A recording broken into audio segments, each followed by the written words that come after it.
Hello everyone. Everybody knows what is gloves. Suppose that we equip this kind of gloves with some kind of sensors that can track the movements of hands or can provide us some feedbacks, a real-time feedback.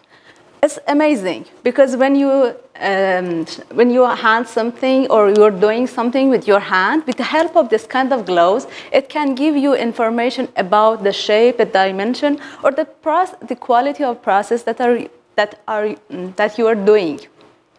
Now we want to take advantages of these characteristics of the sensors and use this kind of gloves that we call them data gloves in assembly. Suppose that I am using a kind of this data gloves in assembly when I'm using a screwdriver to fasten a screw, or when I'm pressing something, and in the real time I can have some real-time feedbacks. It's very amazing. It's an application of new technology. It's Industry 4.0. But do you think it's the happy ending of this story? Everything goes well? It can be.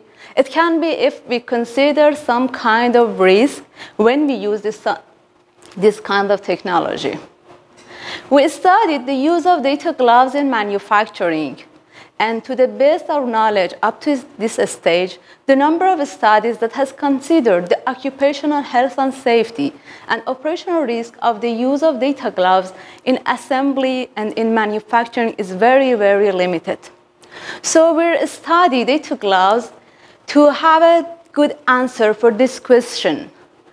Does the use of this technology as a data gloves can introduce known, new, or emerging OHS and operational risk to the industry? To find a good answer for this question, we're conducting a scenario, an assembly scenario, when we apply some methods that completely fit our complex system.